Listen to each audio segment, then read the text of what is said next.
এটি আধৰুৱা প্ৰেমৰ কাহিনী।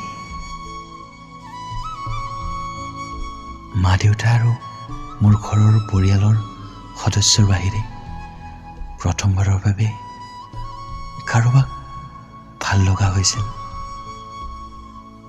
নাজানিছিলোঁ সেয়া যে মোৰ ভাল পোৱাৰ প্ৰথম অনুভৱ আছিল। মনটো ভাল লাগিছিল। কিয় জানেনে? ৰাতিপুৱা সূৰুজৰ পোহৰ নেদেখা ল'ৰাজনৰো প্ৰতিটো ৰাতিপুৱাই মুখৰ পৰা হাঁহি বিৰিঙিবলৈ লৈছিল। এনেকৈ ভাল লগাবোৰ এদিন ভাল পোৱাত পৰিণত হৈছিল। সপোন দেখিছিলোঁ তাইৰ লগত একেলগে জীৱন কটোৱাৰ। আমাৰ মাজৰ সম্পৰ্কবোৰ কিন্তু অলপ বেলেগ আছিল। আজিৰ ভাল পোৱাৰ দৰে মুঠেও নহয়। বিশ্বাস, মাথো বিশ্বাসে আমাৰ ভাল পোৱাৰ মূল খুঁটি। আমি ইজনে আনজনৰ বাবে জীৱন দিম বুলি প্ৰতিশ্ৰুতি কেতিয়াও দিয়া নাছিলোঁ।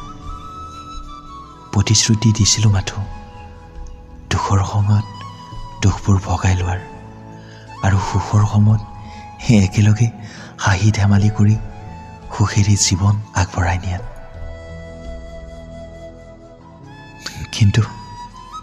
কিন্তু নিয়তিয়ে তেনে হ'বলৈ নিদিলে জানা। আঁতৰাই লৈ গ'ল মোৰ পৰা তাইক বহু দূৰলৈ। মই এতিয়া অকলশৰীয়া জানা, কাৰণ ইজনে আনজনৰ বাবে জীৱন শেষ কৰাৰ প্ৰতিশ্ৰুতি কেতিয়াও লোৱা নাছিলোঁ আমি। এতিয়াও আমাৰ ভাল পোৱা আগৰ দৰে আছে জানা। মাথো তেওঁৰ ওচৰত নাই। তেওঁৰ স্মৃতিবোৰ মনত লৈ জীয়াই আছোঁ মই। আৰু এনেকৈ জীয়াই থাকিম তেওঁৰ স্মৃতিবোৰ লৈ।